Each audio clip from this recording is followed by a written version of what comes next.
हमको लगता है अगर भारतीय जनता पार्टी के सिंबल पर कुत्ता बिल्ली भी चुनाव लड़ता है मिल्कीपुर से, हम किसी प्रत्याशी के नाम नहीं लेते हैं, लेकिन जीत भारतीय जनता पार्टी की ही होगी उपचुनाव में, चाहे जो लड़ेगा।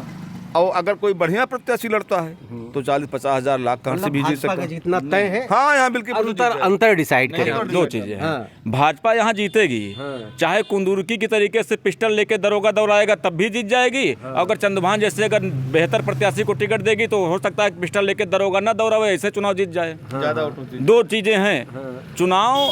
मैं ये नहीं कह रहा हूँ जो उपाध्याय जी कह रहे हैं सही कह रहे हैं, लेकिन अगर गोरखनाथ जी चुनाव लड़ते हैं तो पिस्टल लेके फिर दौड़ाना पड़ेगा पुलिस वालों को, फिर कहेंगे कि भाई मोहल्ला में वोटर को नहीं निकलने देंगे, केवल भाजपा वाला वोट डालेगा। जी। लेकिन अगर चंद्रभान जी चुनाव लड़ेंगे तो हमको लगता है कि बढ़िया चुनाव होगा और चुनाव बीजेपी के बिना पिस्टल की जीत जाएगी। बिना पिस्टल के चुनाव जीतेंगे वो, इसमें दो राय नहीं। उत्तर प्रदेश 9 विधानसभाओं के चुनाव हो गए, जिसमें से भाजपा ने 7 सीटें हासिल की और सपा ने 2। सपा ने 2 के साथ सपा ने 2 गंवा भी दिया। अब प्रश्न उठता है कि जो पीडीए की लहर आज के 6 महीना पहले थी, चूँकि लोकसभा चुनाव भाजपा हार गई और 37 सीटें जो कभी कल्पना भी नहीं की जा सकती थी सपा ने जीत गई, जो कि मुलायम सिंह के शासन जमाने से भी कभी सपा ने इतनी बड़ी सफलता नहीं प्राप्त की। यहाँ तक कि अयोध्या की सीट भी भाजपा हार गई। ऐसे में प्रश्न उठता है कि मिल्कीपुर जो हॉट सीट है इस समय अयोध्या की, जिसके मुख्यमंत्री योगी आदित्यनाथ ने खुद प्रभारी हैं, क्या वही परिणाम जो रहा है पहले कि 7 विधानसभा भाजपा जीती है, वही परिणाम यहाँ भी दोहराएगी अथवा परिणाम प्रतिकूल हुआ, या सपा अब रणनीति अपनी नई बनाएगी? क्योंकि सपा के सामने प्रश्न चिन्ह लग गया है कि जो पीडीए की ताकत 6 महीने पहले थी, अब वो समाप्त हो चुकी है। हमारे साथ इसमें समय बात करने के लिए मिल्कीपुर के 2 पत्रकार हैं। श्री राजेश उपाध्याय जी, आप वरिष्ठ पत्रकार हैं, दैनिक भास्कर पे और भी चैनलों पे आपने काम किया है। नंद कुमार तिवारी जी हैं, युवा सोच है आपकी। हम जानना चाहेंगे कि वर्तमान जो रिजल्ट आया है पूरे प्रदेश का, ऐसी परिस्थिति में मिल्कीपुर का चुनाव किस दिशा में जा रहा है? शुरुआत करते पहले उपाध्याय जी। मिल्कीपुर का चुनाव अब जहाँ तक हमारा मानना है, मिल्कीपुर के चुनाव में चुनाव का रास्ता साफ हो गया है। जो तकनीकी बाधाएं थी कोर्ट की वो अब समाप्त हो गई हैं और 1 सप्ताह के अंदर निर्वाचन आयोग मिल्कीपुर में उपचुनाव की घोषणा कर सकता है। दोनों पार्टियां जो इन्होंने अपना माहौल बनाया था और बीच में जो समय होल्ड अप हुआ, उसके बाद दोनों ही दल, चूँकि बहुजन समाज पार्टी उपचुनाव से बाहर हो गई है, उनकी मुखिया ने कहा कि हम चुनाव अब नहीं लड़ेंगे उपचुनाव, तो सीधा 2 पार्टियों के बीच में चुनाव होगा और दोनों पार्टियां अपनी रणनीति बदल रही हैं और नई रणनीति के तहत चुनाव के मैदान में वे उतरेंगी। नया चैलेंज इस समय सपा के लिए है, चूँकि भाजपा का तो जो प्रयोग रहा वो सफल रहा, चूँकि 7 परिणाम उसके पक्ष में गए, लेकिन सपा की जो उम्मीद थी उससे भी कम उसको हासिल हुआ। ऐसी परिस्थिति में चूँकि जो परिवारवाद हावी रहा पीडीए पर, उसके बारे में क्या कहेंगे आप? देखिए, परिवारवाद वो राजनीतिक एक स्टंट है जी। परिवारवाद सभी पार्टियों में है। हम इस बात को दावे के साथ कह सकते हैं, कोई ऐसी पार्टी हिंदुस्तान में नहीं है, चाहे वो कांग्रेस हो, चाहे वो समाजवादी पार्टी हो, चाहे वो बहुजन समाज पार्टी हो और चाहे वो भारतीय जनता पार्टी हो, सभी पार्टियों में परिवारवाद है। सबके पिता सांसद हैं तो पुत्र विधायक हो गए हैं, बहू जो है जिला पंचायत अध्यक्ष हो गई। तमाम ऐसे उदाहरण हैं, हम इस बात पर नहीं जाना चाहते हैं। रही बात मिल्कीपुर की, तो मिल्कीपुर में समाजवादी पार्टी और भारतीय जनता पार्टी दोनों की नई रणनीति है और दोनों का बूथ मैनेजमेंट पर फोकस हुआ है। समाजवादी पार्टी की तरफ से भी बूथ मैनेजमेंट पर तैयारियां शुरू की गई हैं और भारतीय जनता पार्टी जो है वह भी बूथों पर जो है काम कर रही है। चूँकि सत्ता में भारतीय जनता पार्टी है, तो भारतीय जनता पार्टी और उपचुनाव और सत्ता, जब तीनों को आप एक तराजू में करके देखेंगे तो वो मजबूत दिखाई पड़ेगी आपको। 4 मंत्री पहले तो लगाए गए थे, 1-2 मंत्री और लगा दिए गए। 35 सेक्टर में बांट करके पूरे मिल्कीपुर को भारतीय जनता पार्टी ने एक विधायकों की ड्यूटी लगा दी उपचुनाव में।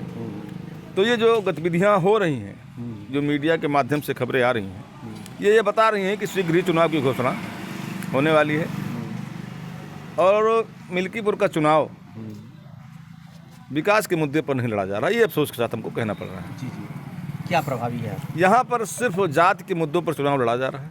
ये तो आदि से रहा है। हाँ, ये आदि से रहा है और इसीलिए ये पिछड़ा क्षेत्र कहा जाता है, विकास से अछूता भी है और लोग जाति और समूहों के आधार पर वोट भी देते हैं।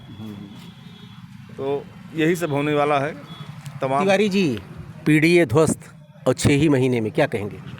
ना पीडीए ध्वस्त हुआ है और ना ही पीडीए जो है गड़बड़ हुआ है। पीडीए और मजबूत होगा। बहुजन समाजवादी पार्टी के चुनाव न लड़ने से यहाँ पीडीए को सीधे लाभ मिलेगा। और अगर देखा जाए सन 51 से लेकर के और आज तक यहाँ बीजेपी का कोई बहुत अच्छा ग्राफ नहीं है। ये परंपरागत से समाजवादी पार्टी की रही है। अब ये अलग बात है कि अगर चुनाव निष्पक्षता के साथ ना हो, कुंदुर्की के तरीके से हो, जैसे वहाँ दरोगा ने पिस्टल लेके दौड़ा, मतदाताओं को घर से नहीं निकलने दिया, अगर इस तरीके से चुनाव होगा तो इस जो है भारतीय जनता पार्टी चुनाव जीत जाएगी, आसानी से जीत जाएगी। जब मतदाता समाजवादी पार्टी के उनके वोट काट दिए जाएंगे। तमाम गांव में हमारी जानकारी में मामला आया कि कई गांव में कुछ मतदाताओं के वोट काट दिए जा रहे हैं। तो जब समाजवादी पार्टी के कोर वोटरों को अगर छांटनी कर दिया जाएगा तो चुनाव तो वैसे यहाँ जो है भारतीय जनता पार्टी जीत जाएगी। आप कह रहे हैं कि बीएसपी का चुनाव वोट बैंक वोट जो है अभी शिफ्ट हो जाएगा। सपा के भी कुछ लोगों को कहा है कि अब इसमें प्रश्न ये उठता है कि मायावती का रुख क्या है? कहीं ऐसा भी तो हो सकता है जैसे पूर्व में वो आरोप लगता है कि भाजपा के समय करीब हैं, तो हो भी सकता है कि अपने समर्थकों के लिए, अपने वोटरों के लिए भी जारी करने की आप भाजपा को मजबूत कीजिए। देखिए, वोटर अब किसी नेता के कहने से वोट नहीं देता है। वोटर ये देखता है कि हमें ऊपर और नीचे क्या एक्टिविटी है राजनीतिक पार्टियों की, या विकास पे वोट मांगा जा रहा है, या ये लोग केवल राजनीतिक तुष्टीकरण पर वोट मांग रहे हैं जो है। तो सवाल इस चीज़ का है कि वे तो वोटर के ऊपर निर्भर करेगा। लेकिन हमें उम्मीद है कि ये किसी अखिलेश यादव जी के दिशा निर्देश से, मायावती जी के दिशा निर्देश से अब वोटर भी वोट नहीं देता, ना किसी के झोले और बैग में वोट रखा है। वोटर समझदार है मिल्कीपुर का और वो अपने हिसाब से वोट करेगा। 31 साल का रिकॉर्ड टूटा है कटेहरी में अब की बार, जो आप कह रहे हैं कितना दिन से बंदूक से चुनाव लड़ाएंगे और लेकर के पिस्टल दरोगा दौड़ाएगा तो जाहिर सी बात है कि वहाँ रिकॉर्ड टूटेगा। कहाँ निष्पक्षता के साथ आरोप लगा रहे हैं उपाध्याय जी, क्या कहेंगे? सोशल मीडिया पे तमाम की बात कहाँ तक सही है? देखिए, हमने पहले भी कहा, सत्ता का चुनाव होता है पूरे देश में। लोकसभा के चुनाव के बाद ये मिनी चुनाव हुआ, जिसमें पश्चिम बंगाल में भी चुनाव हुआ। वहाँ की सभी सीटें जो है तृणमूल कांग्रेस ने जीती। पंजाब में चुनाव हुआ, उत्तराखंड में भी कुछ सीटों पर चुनाव हुआ। मध्य प्रदेश में एक चुनाव हुआ अपवाद स्वरूप, जहाँ एक मंत्री ही चुनाव हार गया। तो ऐसा नहीं है, अब सत्ता का कुछ ना कुछ तो प्रभाव रहता ही है। देखिए, सत्ता का अगर कुछ ना कुछ प्रभाव आप कहते हैं, कुदरकी का चुनाव आप ले लीजिए। कुदरकी का चुनाव जहाँ पर 65% मुस्लिम आबादी, मान लीजिए सत्ता का चुनाव था तो अंतर कम होता। ये सीधे 1.5 लाख वोटों के अंतर से जीत रही बीजेपी। इसका मतलब मुस्लिमों में भी जी पाठक जी, जब मतदाता वोट ही नहीं डालने जा पाएंगे, बता तो रहे हैं कि जब दरोगा गली गली खड़ा हो जाएगा। सुनिए, सुन लीजिए, ये सोशल मीडिया पर बिल्कुल वायरल और लोगों ने देखा है। बाकायदा सुप्रीम कोर्ट ने मामले को संज्ञान लिया और चुनाव आयोग ने भी संज्ञान लिया। तमाम दरोगा उसमें इंस्पेक्टर सस्पेंड भी हुए उस मामले में। तो जब मोहल्ले में दरोगा लगा के पिस्टल खड़ा हो जाएगा, निकलने नहीं देंगे, तो आप 1 लाख से जीत जाइए चाहे 5 लाख से जीत जाइए, सब वोटर आपके हैं, वोटर डालने नहीं पाए। कुदरकी में जो वोटों का अंतर रहा है जीतने का, उतने तो हिंदू मतदाता भी नहीं वहाँ भैया। तो फिर इसके मतलब ईवीएम खराब है। जी, जाहिर सी बात है। नहीं, ईवीएम कहाँ खराब है? ईवीएम नहीं खराब है। अब ये है कि जो भारत में रहने वाला अल्पसंख्यक है, हमको लगता है कुदरकी की घटना से कि वो राष्ट्रवादी हो चला है। क्या ये बताइए? अब वो राष्ट्रवाद की तरफ जा रहा है। जो विपक्ष की पार्टियां हैं, मजाक में ले रहे हैं, जो विपक्ष की पार्टियां हैं, उनको भी सोचने का समय आ गया है कि इसको, जो अल्पसंख्यक है, जिसको मुस्लिम कहा जाता है, जिसको लोग तुष्टीकरण की राजनीति में कहते हैं, तो उनकी संख्या भारत में बहुत कम है। वो इतने नहीं हैं हर क्षेत्रों में कहीं सरकार बना सकें। हैं, जम्मू कश्मीर में हैं भी अगर थोड़ा बहुत, केरल में तो खान ज़्यादा और तुर्क ज़्यादा, जैसा कि कहा जा रहा है कि खान ज़्यादा तुर्क ज़्यादा। खान ज़्यादा वो हैं जो पूर्व के हिंदू हैं। अब मुस्लिम भी राष्ट्रवादी हो चला है, कहना है इनका, क्या कहेंगे? भाई, किसी का मन कब परिवर्तन हो जाए, इंसानी खोपड़ी है पाठक जी। भाई, अभी हम कि आपकी श्रद्धा राम जी के साथ है, हमारी श्रद्धा कृष्ण जी के साथ है, हम राम जी में हो जाएं, आप कृष्ण में हो जाएं, क्या फ़र्क पड़ता है। लेकिन ये उपचुनाव है, इतना ध्यान रखिए, ना पीडीए खत्म हुआ है, ना पीडीए का अंत हुआ है। और पीडीए का हम आपको फॉर्म बता दें, पिछड़ा, दलित और अगड़ा और जो अल्पसंख्यक, अगड़े के नाम पे 3 नेता भाग गए। वो भाग नहीं गए, वो सारे नेता तीनों डर के मारे भगे हैं। हाँ। अब आप समझ रहे हैं, वो जो तीनों नेता गए हैं, कैसे गए हैं, वो किस लिए गए हैं, हम इसको सोशल मीडिया पर नहीं कहना चाहेंगे। ये बताइए, सारे लोग जान रहे हैं। यादव, आपके मिल्कीपुर में यादव एक पिलर रहा है। कहा जाता है कि यहाँ की राजनीति सेन परिवार डिसाइड करता है। वो तो सो रहा है। कहीं नहीं सो रहा है। कौन कहता है सो रहा है? आज ही आपको बताते चले, आपने कहा तो बढ़िया बात बताई आपने। आज रात में यहाँ के जो समाजवादी पार्टी के पोस्टर बॉय हैं वर्तमान समय में, जो देश विदेश में चर्चा का विषय बने हैं, यहाँ के सांसद अवधेश प्रसाद जी और यहाँ के पूर्व विधायक और पूर्व मंत्री आनंद सेन यादव जी की आज एक होटल में मुलाकात हुई है। आज से ही उनको डोरा डालने का काम शुरू भी हो गया है। तो यादवों को मोबिलाइज करने के लिए जो उनके पास अस्त्र है समाजवादी पार्टी के पास, उसका वो प्रयोग कर रहे हैं। और एक बड़े मज़ेदार बात है, आज के परिवेश में पूरे देश में जो पार्टियां अल्पसंख्यक राजनीति की धुरी पार्टियां कही जाती हैं, हमने देखा है हिंदू वोटों के लिए तिल मिला रही हैं। उनकी समझ में ये बात आ गई है कि अल्पसंख्यक वोटों से हम सरकार नहीं बना सकते हैं। भारतीय जनता पार्टी ने कुछ किया हो ना किया हो, हम उस पर नहीं जाना चाहते हैं, लेकिन एक बात तो मानना पड़ेगा कि 50 से 60% की मात्रा में लगभग हिंदू मतदाता जो है वो लामबंद होकर के भाजपा के कोर मतदाता बन गए हैं। बटो और बटोगे तो कटोगा गे का नारा प्रभावी है। डरा कर धमका कर, ये सब डराने की बात है। ये नारा जो है ये सारगर्भित नहीं है देश के लिए, लेकिन जो इनकी राजनीति है उसका हित साधने के लिए, राजनीति का हित साधने के लिए नारा बहुत बेस्ट है। ये लोगों के अंदर भय का माहौल पैदा कीजिए, आतंक का पैदा कीजिए, लेकिन उन्होंने अपने कार्य में सफलता पाई है। राजनीति में कहा गया 2 शब्द है, राज और नीति। जब तक आपके पास नीति नहीं होगी तब तक आप राज या सत्ता पर कब्जा नहीं कर सकते हो। तो भारतीय जनता पार्टी ने इसमें सफलता प्राप्त की है, ये अच्छी बात है। आज आएंगे काले आज पश्चिम बंगाल आएंगे, काले रुकी रहना, और आसाम, महाराष्ट्र, हर क्षेत्र से आवाज़ उठ रही है कि बांग्लादेश में रहने वाले हिंदुओं के खिलाफ अत्याचार हो रहा है। और हमने देखा कि अचानक एकाएक विपक्ष की सारी पार्टियों ने इस मामले को संसद में उठाया कि बांग्लादेश में हिंदू प्रताड़ित किए जा रहे हैं। आज उनका जो है हिंदू प्रेम जागा है, अब जगह है। और धीरे धीरे करके पूरे देश में वह इस रास्ते पर लौटेंगे कि वो इस बात को जानते हैं कि 80 और बनाम 20 की जब लड़ाई होगी तो 80 वाला कमज़ोर भी पड़ेगा, तो 60, 65, 55, 60 तो ले ही गिरेगा हैं। जब आप इस देश में बात करते हैं 51% तक एक पार्टी को वोट मिल रहा है, तो दूसरी पार्टी कहाँ से जीत पाएगी।